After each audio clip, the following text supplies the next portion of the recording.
예수께서 거기에서 나가실 때 두 명이 따라오며 소리질러 이르되 다윗의 자손이여 우리를 불쌍히 여기소서 하더니 예수께서 집에 들어가시매 맹인들이 그에게 나오거늘 예수께서 이르시되 내가 능히 이 일을 할 줄을 믿느냐 대답하되 주여 그러하오이다 하니 이에 예수께서 그들의 눈을 만지시며 이르시되 너희 믿은 대로 되라 하시니 그 눈이 밝아진지라. 예수께서 엄히 경고하시되 삼가에게도 알리지 말라 하셨으나 그들이 나가서 예수의 소문을 그 온 땅에 퍼뜨리니라. 그 27절 다시 읽어봐. 지금 맹인이 그 치료된 사건이죠. 두 맹인이. 그런데 그 시각장애인이 저는 그 여러 장애인들 중에서 저 같은 경우는 그렇습니다. 저 같은 경우는 가장 제가 막 안타까운 장애를 입은 분이 시각장애가 아닌가. 저는 그렇게 생각을 해요. 왜냐하면 보지 못하는 거는, 말하지 못하는 거는 뭐 어떻게 표현할 수가 있어요. 그리고 듣지 못한 것도 뭐냐 어떻게 해볼 수가 있고, 또 다리가 없다고 그래서 뭐 이렇게 저기 한 건 아닌데, 보지 못한 건 이거 대책이 없어요. 정말. 그죠? 보지 못한 거. 가장 그 장애 중에서 제일 안타까운 장애가 시각장애가 아닌가 싶어요. 근데 그래서 그런지 모르겠는데, 이 시각장애인들이 특별히 구약의 메시아 언약으로 시각장애에 대한 회복을 언급을 해놨어요. 다행히. 그래서 이제 그걸 오늘 다루게 될 거고, 우선은 그럼 이 시각장애인에 대한 어떤 구약적인 어떤 이해, 정체성이 뭐냐를 좀 우선 먼저 가져갈 필요가 있을 것 같아서, 신명기 28장을 보고 신명기 28장. 봐볼까요? 시작. 내가 오늘 너에게 명령하는 그 말씀을 떠나 좌로나 우로나 치우치지 아니하고 다른 신을 따라 섬기지 아니하면 이와 같은 이런 저주가 임한다 그 말이거든요. 하나님의 말씀을 따르지 않았을 때. 그러니까 이게 신명기 18장이 복과 저주에 관한 얘기를 써놓은 거예요. 근데 복 받을 경우는 하나님의 말씀을 순종하면이고, 저주는 하나님의 말씀을 따랐었을 때 어떤 저주가 임하느냐라는 건데, 시작. 여호와께서 또 너를 미치는 것과 눈머는 것과 정신병으로 치시는, 그러니까 눈머는 것, 시각장애를 하겠다고 말이거든요. 맹인이 어두운 데에서 더듬는 것과 같이 너희가 벽주에도 더듬고 내 길에 형통하지 못하여 항상 압제와 노략을 당할 뿐이니 이 너를 구원할 자가 없을 것이며. 여기까지. 근데 신명기 18장에 복과 저주의 아이콘이 맹인이 되어 있죠. 그죠? 그러니까 그 저주의 아이콘이 맹인이에요, 맹인. 그러니까 맹인에 대한 유대인들의 맹인에 대한 인식이 굉장히 부정적이겠죠, 그죠? 그러니까 지금 오늘 맹인은 평생을 자기가 죄인의 심정으로 본의 아니게 살아가는 거예요. 자기가 무슨 죄를 짓는지도 모르는 채 본의 아니게 죄인의 몸으로 이렇게 많은 사람들의 시선과 조소와 비난과 어떤 무시 앞에서 인생을 살아가는 가장 밑바닥 인생을 살아가는 거죠. 지금 장애인인 것부터 서러운데 성경적으로 아주 그 시각장애에 대해서 굉장히 저주를 선포해 놨죠. 그죠? 레위기서 한번 21장 가봐봐요. 21장. 레위기서 21장 시작. 아론에게 말하여 이르라 누군지 너의 자손 중 대대로 육체에 흠이 있는 자는 그 하나님의 음식을 드리려고 가까이 오지 못할 것이니라. 누구지 흠이 있는 자는 가까이 하지 못할지니 맹인이나 다리 저는 자나 코가 불완전한 자나 지체가 더한 자니, 이게 맹인이 들어가 있죠. 그죠? 맹인이 발 부러진 자나 손 부러진 자나 등 굽은 자나 키 못 자란 자나 눈에 백막 있는 자나 습진이나 버짐인 자나 고안 상한 자나 제사장 아론의 자손 중에 흠이 있는 자는 나 여호와께 화제를 드리지 못할지니 그런 흠이 있은지 나와서 그의 하나님께 음식을 드리지 못하. 이게 뭔 소리가 하면 우리가 제사장 집안이 가문이 아론의 가문이죠. 성경 그죠? 아론의 가문인데 자손이 태어났는데 시각장애인으로 태어나게 되면 제사장의 옷을 입히지 말라 그 말이에요. 제사장의 일을 감당할 수가 없다 그러니까 완전히 지금 저주가 선포된 거죠. 저주가. 그러니까 자기가 할 일이 없는 거야. 할 일이. 아무것도 할 수 있는 게 아무것도 없는 거예요. 시각적으로. 이유가 흠이 있기 때문에. 흠이 있기 때문에. 이걸 이제 그 얘기적 용어로 부정하다 그 말이죠. 부정하기 때문에 나갈 수 없다. 그러니까 하나님의 재단에서 섬길 수 없다 그러면 이거보다 더 큰 고통과 더 큰 저주가 없는 거예요. 유대인들 입장에서. 그렇죠? 그러니까 맹인 그러면 이제 어떤 입장인지 이해가 되셨죠? 이런 이해를 가지고 있다라는 거. 그다음에 다시 앞으로 가보십시오. 오늘 배경 좀 설명한 다음에 본문 설교를 좀 해드릴게요. 그다음에 28절. 예수께서 집에 들어가시매 맹인들이 그에게 나오거늘 예수께서 이르시되 내가 능히 이 일을 할 줄을 믿느냐? 대답하되 주여 그러하오이다 하니 예수께서 그들의 눈을 만지시며 이르시되 너희 믿음대로 여기 대하시니 눈을 어떻게 했죠? 만졌죠. 눈을 만지시며 이 말은 눈을 재창조했다 그 말이에요. 우리가 흙으로 빚으신 다음에 우리가 생명을 얻죠. 그죠? 그 흙으로 빚으신 그 모형을 착안해서 이렇게 표현한 겁니다. 눈을 만지시며. 그러니까 지금 맹인을 부정한 자를 우리 주님께서 손으로 만져서 다시 재창조를 해주신다 그 말이에요. 그 다음에 30절 그 눈이 밝아인지라 예수께서 엄히 경고하시되 삼가 아무에게도 알리지 말라 하셨으나 이게 그럼 여기서 이제 이거예요. 우리가 이제 통상적으로 이야기로는 하나님의 치유가 우리 각자에게 특별하게 임하게 되면 그 치유를 통해서 우리가 하나님을 많이 증거를 하죠. 복음을. 그럼 오늘 지금 맹인도 그 당시에는 최고의 질병이라고 할 수가 있어요. 지금 암하고도 비교할 수 없는 저주의 아이콘인 맹인에서 지금 치유가 됐단 말이에요. 구약에 보면 맹인의 치유 사건이 한 건도 없어요. 사람 살리는 건 있었는데 맹인이 치유된 경우는 한 건도 없습니다. 선지자들 치유한 적이 없어요. 그만큼 맹인에 대해서는 저주의 아이콘이라고 얘기했죠. 그죠? 근데 이런 저주의 자리에서 회복의 자리로 들어왔으면 이건 당연히 증거를 해야 되겠죠? 증거를 하고 이 사실을 알려서 예수 그리스도를 메시아로서 드러내는데 역할을 해야 되겠죠? 맞죠? 우리 현재 우리 복음 방식 그거잖아요.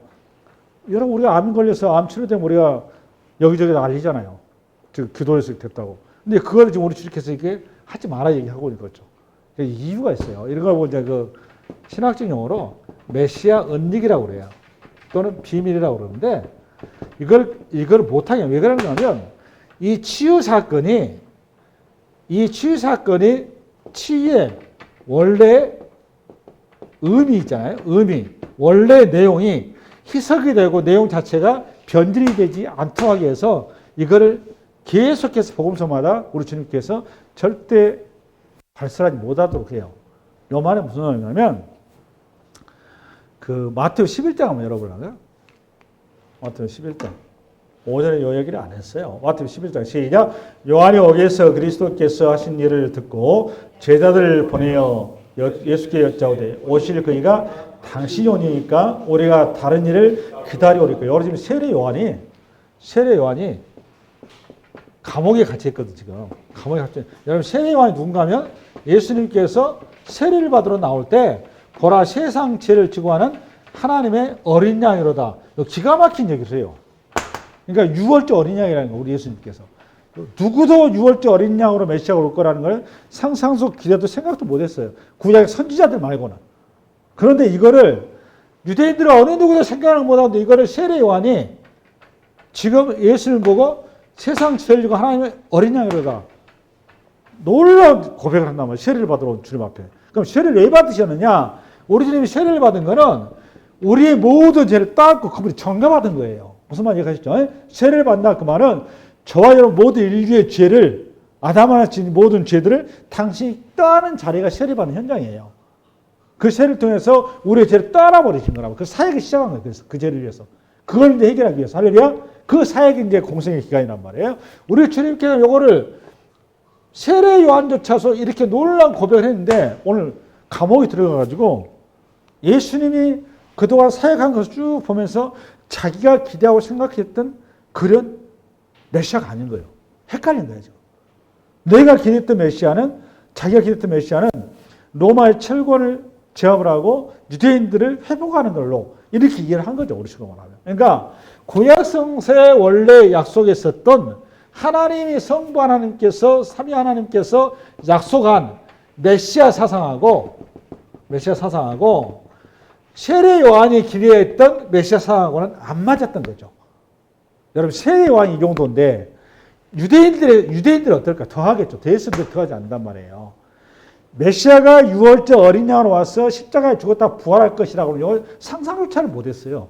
그거는 있을 수 없다 그 말이에요. 그러니까 전부 다 예수를 거절한 거예요. 내 말이 이해가십니까? 그러니까 결국은 이적을 일으킬 때마다 이 이적이라는 건 뭔가 하면 신적인 능력이잖아요. 신적인 능력이기 때문에 신적인 능력을 통해서 하나님의 어떤 권세, 능력과 힘은 이쪽으로만 많이 게 있지 낮은 자로 오시는, 그래서 희생양으로 오시는 그 그리스도에 대해서는 전혀 눈을 뜨지 못한 거예요. 그러니까 원래 주님께 사역이 3년 반 사역은 어린 양으로 당신이 희생을 통해서 우리의 죄값을 대신해서 십자가에 죽었다가 부활해 나는 그 길로서의 메시아를 유대인들에게 지금 드러내야 되는데 이 사상이 전혀 안 먹힌단 말이에요. 이게 요 주님의 사역에 보탬이 안 되기 때문에 침묵 명령을 드린 거예요. 정리되셨죠? 할렐루야? 그러니까 우리도 마찬가지잖아요. 그 다음에 다시 앞으로 본문으로 갑니다. 그들이 나가서 예수의 소문을 그 온 땅에 퍼뜨리니라. 워낙 본인이 받은 은혜가 충만하니까. 그죠? 대단하죠. 이게 지금 치료가 됐어요. 이 치료가 되게 대단한 거 아니잖아요. 당연히 이 사람 입장에서는 그냥 발설을 안 할 수가 없죠. 그죠? 평생에 자기가 뭐든지 한순간에 다 내려진 사건인데 그냥 저절로 나오는 거죠. 그 다음 32절. 그들이 나갈 때 귀신 들려 말 못하는 사람을 예수께 데려오니 귀신이 쫓겨나고 말 못하는 사람이 말하거늘 무리가 놀랍게 이르되 이스라엘 가운데서 이런 일을 본 적이 없다 하되 바리새인들이 이르되 그가 귀신의 왕을 의지하여 귀신을 쫓아낸다 하더라. 그러니까 이게 귀신은 우리가 아담 안에서 모든 인생은 전부 다 귀신 들인 자예요. 전부 다 우리는 귀신의 종이지 여기서 자유로운 자 아무도 없어요. 귀신 들이지 않은 사람이 있는데 그게 누구냐? 성도들이에요. 여기 대신 누가 와 있죠? 성령께서 와 계시는 거예요. 그 외에는 모든 사람이 다 귀신 들여요. 그러니까 바리새인들이 자기 본인이 귀신 들였다는 사실을 전혀 모르고 있는 거예요.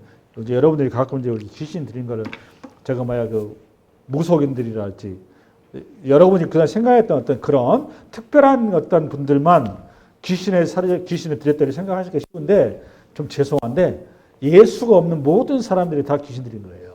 그러니까 인간은 두 주인을 섬기게 돼 있어요. 그러니까 반드시 인간은 주인을 섬기게 돼 있는데 자기를 섬기든가 또는 하나님을 섬기든가 둘 중에 하나예요. 그러니까 자기를 섬기는 사람 여자는 누가 들어가 있다? 귀신이 들어가 있는 거예요. 귀신이 섬기고 있는 거예요. 귀신. 스스로는 절대로 존재할 수가 없는 거예요.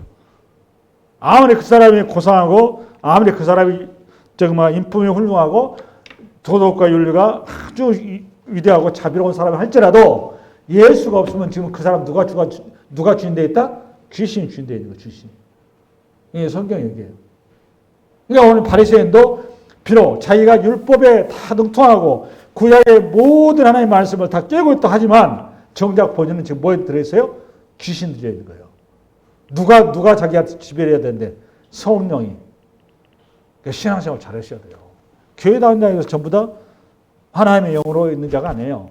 교회 다니는 사람 중에도 귀신에 사로잡힌 자가 의외로 많이 있어요. 할렐루야. 오늘 이제 스터디는 여기까지 됐고 앞으로 다시 갑시다.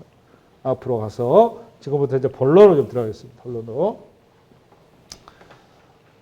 본론으로 가는데 장로님 오전에 제 설교를 들었는데 방향은 잡힙니까? 네? 주무셨어요. 오후 설교를 들으려고 오후 설교 했으니까 오전 설교 제가 스킵하신 걸로. 할렐루야. 알겠습니다.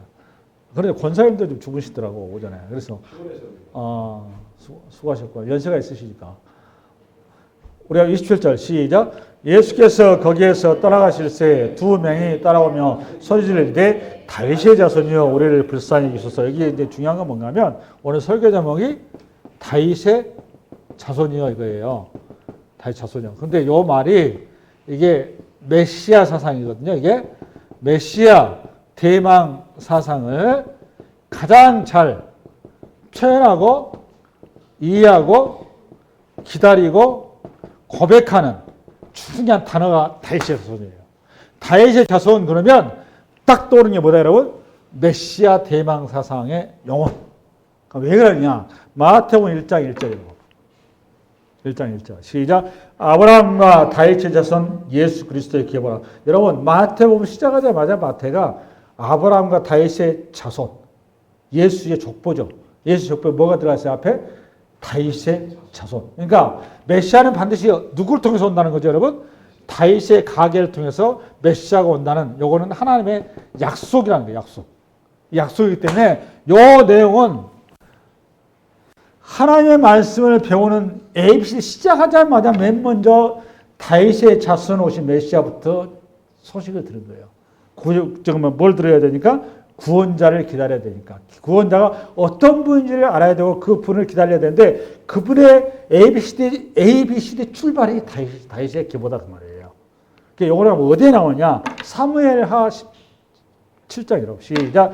전에 내가 사사에게 명령하여 내 백성 이스라엘을 다스리던 때와 같지 아니하고 하고 너를 모든 원색에서 벗어나 편히 쉬게 하리라. 여호와가 또 내게 이르노니 여호와가 너를 위하여 집을 짓고 내 수완이 차서 내 조상들과 함께 누울 때에 내가 내 몸에서 내 씨를 내 뒤에 세워 그의 나라를 견고하게 하라. 이것이 뭔가 하면 다윗이 승전가를 올리면서 이제 어느 정도 자리를 잡았어요.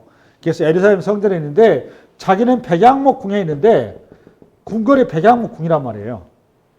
그때 최고 좋은 재료로 된 그 궁. 근데 느닷없이 무슨 생각이 들었니? 낮잠 자고 일어나는데 우리 다윗 보니까 하나님의 성막입니다. 성막, 회막. 천막이란 말이에요. 천막이 바로 지금 자기 궁전 바로 앞에 천막으로 있는 거예요. 이게 성막이 뭐 하는 건데 이것이? 하나님이 거하는 처소죠. 그러니까 하나님이 거룩하신 하나님이 백양목에 있어도 시원찮은 판인데 어디에 있는 거죠? 천막 가운데 있는 거예요. 이게 다윗이 딱 보니까 자기가 뭐가 한참 잘못되어 있는 거예요. 아니 하나님도 지금 천막인데 내 주제 내가 어떻게 이게 백양목에 있을 수 있을까? 그 생각에 딱 꽂힌 거죠. 그 다윗이 이제 이때만 해도 그 영적으로 파릇파릇할 때예요. 그래서 나단 목사님 부르는 나단 목사님 불러서 목사님 나는 이렇게 백향목궁에 궁궐이 있는데 우리 주님은 저리 천막에서 이게 말이 됩니까? 우리 주님의 전을 지어드려야죠. 그렇겠습니까? 그러니까 여러분 나단 목사님 뭐라 하겠습니까? 역시 다윗 장로입니다 생각이십니다. 캐제를 부렸단 말이에요. 그래서 그렇게 해야죠. 하고 돌아서는데 주의 영이 주님께서 나단 선지자를 세워가지고 나단 뒤로 컴백. 빨리 다윗한테 가서 전해라. 내가 그동안 성막과 회막을 모세를 통해서 짓기 위해서 사사기 400년 동안 있는 동안에 그 수많은 사사들이 뜨거워졌지만 그 누구에게 내가 성막을 내 전을 지어주는 적이 있냐 없냐? 내가 너희들의 전을 지어주고 너희들이 어떻게 내 전을 지어주냐? 그러나 다윗이 그 뜻이 너무너무 가상하고 그 마음을 내가 받았으니 내가 그 다윗에게 영원한 그의 왕권과 나라를 보장하겠다. 이 얘기를 한 거예요. 이 말은 다윗이 하나님이 내 인생의 전부입니다. 이 고백 속에 무슨 말이 같죠? 다윗이 하나님이 내 인생의 전부입니다. 나는 그 고백 속에 하나님의 나라를 약속을 한 거란 말이에요. 그 자손 대대의 영원한 하나님의 나라. 그 영원한 나라가 뭐냐? 16절 시작. 내 집과 내 나라가 내 앞에서 영원히 보존되고 내 왕위가 영원히 견고하리라 하셨다 하라. 나단이 모든 말씀들과 이 모든 계시대로 다윗에게 말 계시입니다. 계시. 이게 중요해요. 저게 이제 뭔 소리인가 하면 말 뜻을 이해를 잘 하셔야 되거든요. 계시라고 명확히 얘기죠. 계시 그죠? 하나님의 나라를 관한 것이 성경의 계시거든요. 성서는 하나님의 나라를 계시해 놓은 책이에요. 하나님의 나라는 하나님의 나라의 언어와 하나님 나라의 어떤 그 체계가 있어야 되는데 하나님 나라의 언어를 우리가 모르니까 세상 나라인 이스라엘의 언어를 통해서 하나님의 나라를 계시해 준 거란 말이에요. 그러고 세상 나라의 사람을 통해서 근데 하나님의 종을 통해서 할렐루야. 그러니까 다윗에게 지금 뭘 약속했는가 하면 영원한 왕권이란 말이에요. 왕권. 그 다음에 영원 망하지 않는 나라. 여러분 우리 역사를 봐보자. 망하지 않는 나라 있습니까? 망하는 나라 없어요. 영원한 왕권 말할 필요도 없죠. 왕이 영원히 그 가게 영원토록 그 왕이가 그런 민족이 아무도 없어요. 그렇죠? 그러니까 이게 영원이라는 표현 속에는 이거는 물리적으로 이스라엘이라는 게 아니다 그 말이에요. 뭘 약속했다는 거죠? 다윗이 하나님이 내 인생의 전부입니다 라는 고백 속에 그래 내가 네 찾아 손선에 내 나라를 영원히 약속한다 그 말을 쓴 거예요. 할렐루야. 그 나라의 왕권이니까 누구겠어요? 결국 영원한 나라는 이거 하나님의 나라란 말이에요. 지금 하나님의 나라를 다윗의 고백 속에 내 민족에 이걸 약속한다 그 말이에요. 공식적으로. 할렐루야. 그래서 이 나라는 영원한 왕권, 영원한 나라이기 때문에 이 나라는 하나님이 왕이어야 되는 거예요. 그거를 누가 성취한다는 거지? 그거를 메시아를 통해서. 할렐루야.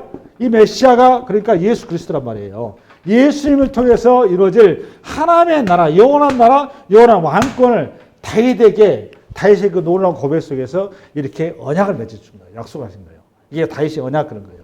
그럼 이걸 여기서 끝내느냐? 이게 역사서거든요. 그럼 시가서에 나와야 되겠죠, 당연히. 왜냐하면 이거는 이스라엘 백성과 하나님과의 언약이 언약.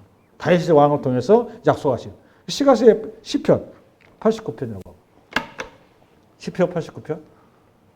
시편 시작. 주께서 이르시되 나는 내가 택한 자와 언약을 맺으며 내 종 다윗에게 맹세하기를 내가 내 자손을 영원히 견고히 하며 내 왕위를 대대에 세우리라 하셨나이다. 할렐루야. 이게 지금 시편 오늘 사무엘하 7장 얘기를 그대로 지금 시편 기자가 하고 있는 거예요. 역사 속에서.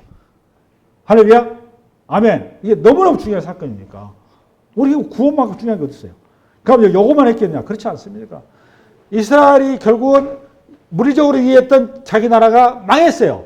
어디로? 바벨론에 망해버렸어요. 마지막 유다마저도. 망해버렸으니까 이때 에스겔 선지자가 제사장이에요. 환상을 봐요. 환상을 보면서 다시 한번 다윗의 영원한 나라를 다시 한번 이거를 상기시켜요. 그게 에스겔 34장이에요. 34장이라고. 시작. 내가 한 목자를 그들을 위해 세워 먹이게 하리니 그는 내 종 다윗이라. 그가 그들을 먹이고 그들의 목자가 돼. 봐보세요. 여기 무슨 죽은 다윗이 왜 나와? 그렇잖아요. 뭐 다윗이 부활할 것도 아니고. 그렇잖아요. 내 종 다윗이라 그 말은 누구에 대한 그림 언어죠? 메시아. 예수 그리스도를 이렇게 쓴 거란 말이에요. 그러니까 다윗은 누구의 그림 언어다? 그리스도. 예수. 그 다음에 24절. 나 여호와는 그들의 하나님이 되고 내 종 다윗은 그들 중에 왕이 되리라. 나 여호와 말이야. 그러니까 죽은 다윗이 뭐 지금 다시 부활할 일은 없고 왕이 된다 그 말은 메시아에 대한 약속을 다시 한번 선지서를 통해서 확실하게 얘기를 해주신 거예요. 이걸 왜 얘기해 주느냐? 바벨론으로 남유다가 멸망하니까 이스라엘 백성들은 물리적으로 얘기하고 있던 거라고. 자기 나라는 절대로 망하지 않을 거로 얘기를 하고 있으니까 망해버렸잖아요. 망해버리니까 허탈해하고 있고 이게 뭔가 싶을 때 에스겔 선지자를 통해서 명확하게 사무엘하 7장의 말씀의 뜻을 전달해 준 거예요. 할렐루야. 그러면 이스라엘 백성들은 당연히 메시아를 기다릴 때는 항상 뭐가 버렸다 꽂혀 있는 거죠? 다윗의 가게, 다윗의 족보를 통해서 온다 그 말. 할렐루야. 아멘. 그럼 요 표현이 그러면 마태복음 많이 나오겠죠? 얼마나 많이 나오느냐? 9번이나 나와요. 9번. 마태. 다윗의 자손이 표현이가 몇 번? 9번. 누가? 메시아가 다윗의 자손을 통해서 온다는 거. 이 별로 길지 않은 이 표현 속에 물론 9군데나 나옵니다. 첫 번째 한 시간이 없어서 몇 군데 하면 가겠는데 마태복음 12장이라고 봐봐. 시작. 그때 귀신 들려 눈 멀고 말 못하는 사람을 데리고 왔거늘 예수께서 고쳐주시매 그 말 못하는 사람이 말하며 보게 된지라. 아니 이적이 나다. 그러니까 언어 장애인 치료된 거죠. 그 머리가 다 놀라 이르되 이는 다윗의 자손이 아니냐. 그러니까 그 치유 사건을 통해서 누구를 상기하는 거죠? 딱 이스라엘 백성들이 다윗의 자손. 다윗의 누구? 메시아. 할렐루야. 그러니까 이런 사상이 선지서에 많이 나와요. 지금 제가 사례만 몇 군 얘기했을 뿐이지. 선지서 시가서에. 할렐루야. 그러니까 항상 이스라엘 백성은 성서를 이해하고 있고 제대로 알고 있다면 당연히 메시아는 누구를 통해서 다윗의 자손을 통해서 나온다는 걸 다 알고 있단 말이에요. 이어서 또 어디로 가버리냐. 마태복음 15장이라고. 시작. 예수께서 거기서 나가사 두로와 시돈 지방으로 들어가시니 가나안 여자 하나가 그 지경에 나와서 소리 지를 때 주 다윗의 자손이여 나를 불쌍히 여기서. 여기는 가나안 제자인데 어딘가 하면 두로와 시돈이에요. 두로와 시돈은 이스라엘 땅이 아니에요. 이거 이세벨의 고향이거든요. 이게 지금 이세벨의 페니키아. 그 가나안 지역에 제일 잘 사는 동네. 그 나라인데 그 지역까지 구약 성서에 대해서 별로 알지도 못한 이방인들조차도 메시아가 누굴 통해서 온다? 다윗의 가게를 통해 온다는 걸 이렇게 알고 있었더라 그 말이에요. 그만큼 다윗의 족보로 오는 메시아를 모르면 간첩이 되는 거예요. 간첩. 이게 마지막 하이라이트 정점을 찍는데 어딘가 하면 마태복음 21장, 22장인데 21장만 읽읍시다. 21장. 나귀와 나귀 새끼를 끌고 와서 자기들의 겉옷을 그 위에 얹음에 예수께서 그 위에 타시니 무리의 대다수는 그들의 겉옷을 길에 펴고 다른 이들은 나뭇가지를 베어 길에 펴고 앞에서 가고 뒤에서 따르는 무리가 소리질러 이르되 소리 높여 이르되 호산나 다윗의 자손이여 찬송하리로다 주의 이름으로 오시는 이여 가장 높은 곳에서 호산나 나오잖아요. 그러니까 예루살렘에 우리 예수님께서 입성하실 때 뭐가 나와요? 다윗의 자손 바로 나오잖아요. 이스라엘 백성들 이미 각인되어 있다 그 말이에요. 그럼 이 다윗의 자손 그러면 뭘 떠올려야 된다 여러분? 메시아. 할렐루야. 그러니까 다윗 자손이여 이 고백을 한 사람은 누구를 기다리고 있는 거죠? 메시아를 기다리고 있는 거예요. 메시아를. 그 메시아를 기다리고 있는 사람들이 다윗의 자손이라는 고백을 예수님 향해서 하는 거예요. 할렐루야. 그런데 오늘 본문에서 이제 본문으로 넘어가 보세요. 마태복음. 지금 다윗의 자손이여 나를 불쌍히 여기셔서 이렇게 하는 사람이 지금 맹인이죠. 그죠? 맹인은 성경을 읽을 수 있다 없다? 못 읽죠. 그럼 이 맹인이 성경을 도대체 다윗의 자손을 어떻게 알았을까요? 이거 들은 거죠. 들음으로. 믿음은 어디서? 들음으로. 그러니까 이런 것 같아요. 내가 이거 묵상하면서 그런 생각이 들더라고. 참 우리가 성경에서 말하는 복이 뭐냐 얘기했을 때, 성경에서 말하는 복이 뭐냐 얘기했을 때, 어떤 물리적으로, 가시적으로 어떤 물질이나 어떤 지위나 어떤 소유나 이런 데를 가지고 복을 얘기하는 건 아니에요. 성경에서는. 성경의 복을 기준은 뭐냐? 딱 한 가지입니다. 어떻게 예수 그리스도를 구세주로 고백하느냐. 이게 어떻게 되느냐. 이 사람이 최고의 복이에요. 성경이 말할 때. 그런데 오늘 지금 서기관과 바리새인들과 당시의 최고의 종교 지도자들, 성서를 가장 많이 한다는 그 사람들이 다윗의 소설을 분명히 말씀했음에도 불구하고 예수님을 메시아로 부정한단 말이에요. 근데 예수님을 메시아로 오늘 지금 고백을 하고 나를 불쌍히 여기시고 신앙 고백을 하면서 예수님 앞에 매달린 사람 누구냐? 공교롭던 맹인이에요. 그것도 보지도 못한 사람. 이 성경에는 희한하게 최초로 예수를 구세주로 고백한 사람이 맹인이에요. 맹인. 신기하죠. 그래서 여러분 요한복음 9장에 가면 이런 표현이 나와요. 맹인인데 맹인을 보고 이제 제자들이 예수님께 물어요. 예수님, 저 맹인이 지금 맹인된 것이 본인의 죄입니까? 아니면 자기 부모의 죄입니까? 물어요. 그러니까 우리 예수님께서 뭐라고 답을 하는가 하면 본인 죄도 아니고 부모 죄도 아니고 이거는 하나님의 영광을 위해서 맹인이 됐다 이렇게 얘기한 거란 말이에요. 그럼 도대체 이 하나님의 영광이 뭐냐 이거 하나님의 영광이. 하나님의 영광이 뭘까요? 여러분? 하나님의 영광은 예수 그리스도를 통해서 십자가에 어린 양으로 어린 양의 대속 제물돼서 죽었다 부활해서 구원을 이루는 거예요. 근데 이 구세주를 영접하는 것이 하나님의 영광이에요. 그 영광을 보는 자가 맹인이다 그 말이에요. 맹인. 그 영광을. 지금 그 얘기를 하는 거예요. 그러니까 최고의 복이 누구라는 거니까 겉으로 봤을 때 최고의 저주의 아이콘이 저주의 세상인데 가장 복받은 자가 맹인이다 그 말이에요. 왜? 예수 그리스도를 만났으니까. 그 얘기하는 거예요.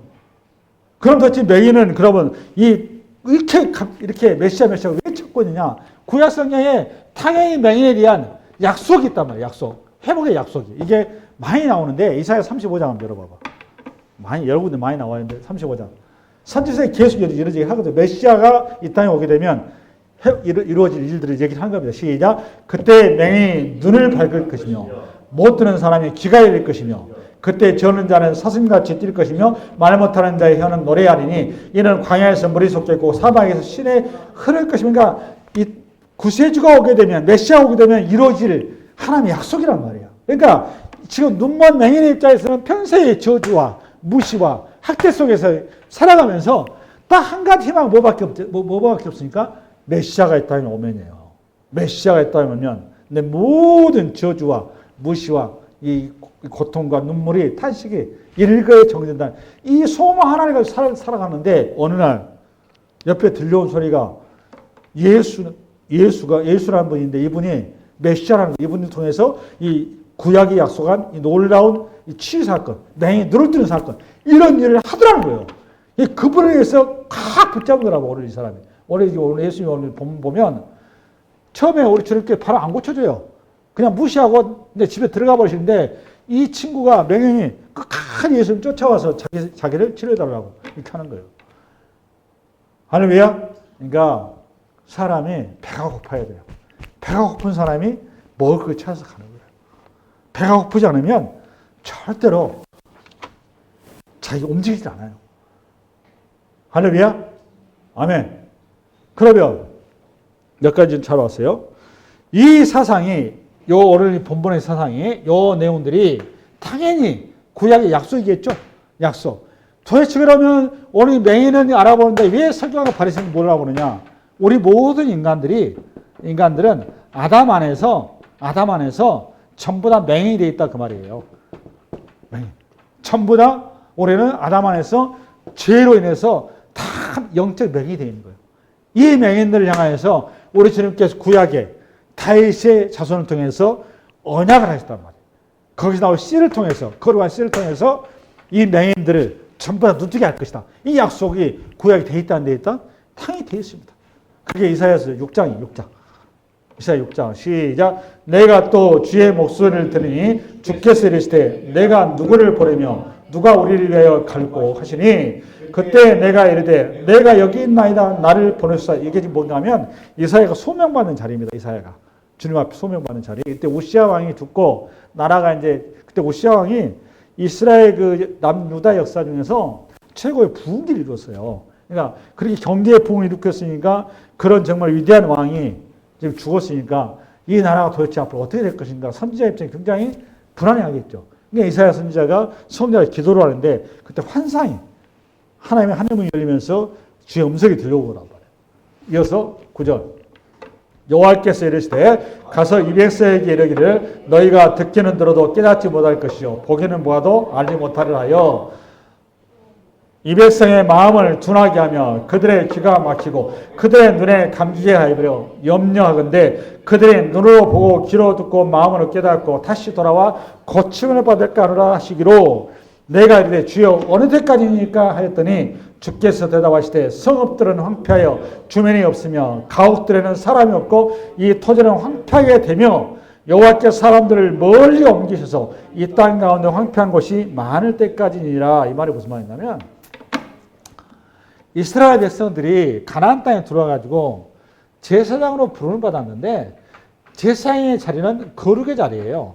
이걸 쉽게 해서 애굽이라 할지 또는 블레셋이라 할지 주변 이방인 나라처럼 경제 대국을 꿈꾸는 나라가 아니에요. 경제나 군사 대국을 꿈꿔서 세상에 어떤 땅 따먹게 하는 제국을 약속한 게 아니라 오롯이 하나님의 거룩한 나라로서 이 땅에 아무리 그렇게 제국을 만들어봐야 남의 것 뺏어야 되고 남을 죽여야 되고 남의 것을 뺏어 내 곡간 채우는 것밖에 없어. 거기에는 절대로 평화가 없고 진정한 기쁨과 안식이 없어요. 그래서 하나님의 나라가 임할 때만이 진정한 안식이 있다고 말. 그 하나님의 나라를 증거하라고 가나안 땅 이스라엘 백성들을 심어놓은 거예요. 근데 이스라엘 백성들이 가나안 땅에 돌아보니까 하나님의 나라의 그 약속보다도 애굽이 좋아 보이고 블레셋이 좋아 보이고 이방인들의 그 경제 체제와 그들의 삶이 훨씬 좋아 보인단 말이에요. 바알이 좋고 당장에 자기 땅에 큰 대풍이 나가지고 자기가 그냥 떵떵거리며 사는 이런 거. 근데 주님은 그거하고 전혀 관심이 없어요. 좀 죄송한데. 그러니까 여기에서 가나안 땅에서 하나님의 소명 앞에 철저히 실패를 해요. 요거를 아무리 선지자를 통해서 너희들은 제사장 나라 거룩한 백성이 요걸 자꾸 얘기를 해도 이스라엘에서 기도하면 들은다 안 들은다? 안 들어. 자기 길을 가. 그러니까 하나님께서 썩을 대로 썩어버리니까 이들을 어떻게 하는 거죠? 바벨론의 마지막으로 포로로 보내버린단 말이에요.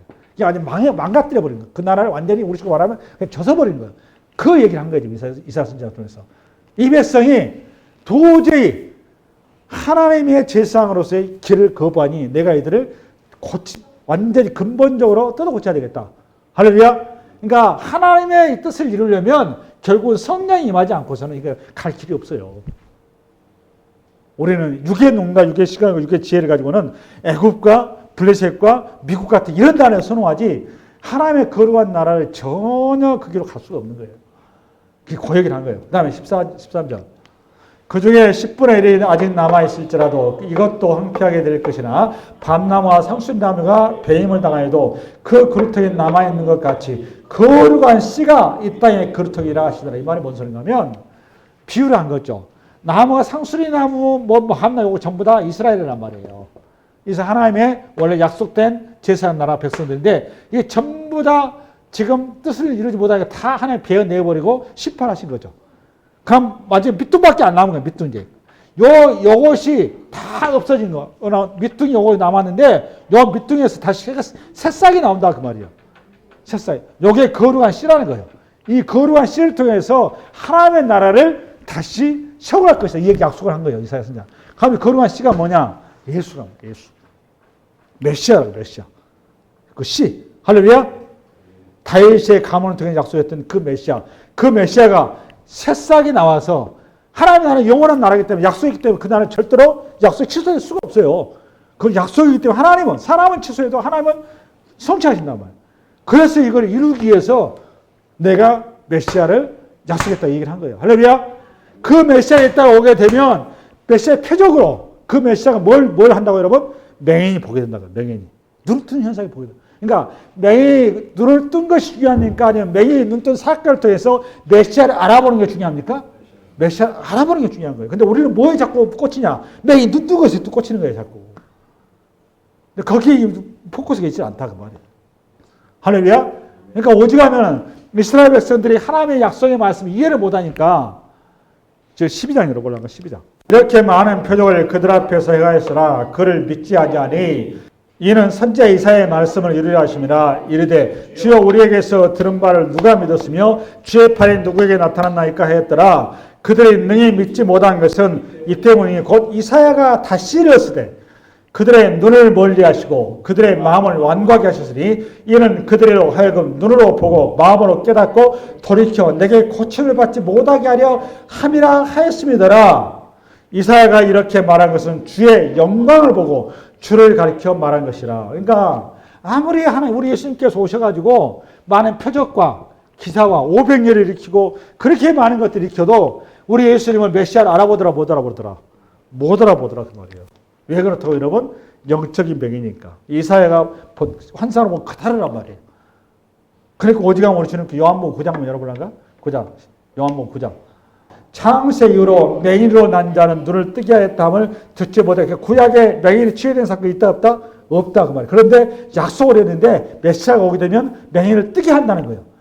이 약속의 말씀을 붙드는 자가 오늘 치유된 이 사람이거든요. 실로암 목가에서 눈이 치유된 사건이에요. 맹인이 뜨게 된 사건. 그 다음에 33절 이 사람이 하나님께로부터 오지 아니하면 아무 일도 할 수 없으리이다. 할렐루야. 그들이 대답하여 이르되 내가 온전히 죄 가운데서 나서 우리를 가르치려 하고 이에 쫓아내어 보내니라.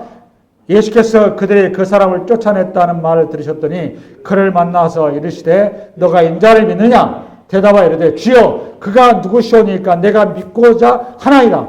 예수께서 이르시되 너가 그를 보았거니와 지금 너와 말하는 자가 그이지라.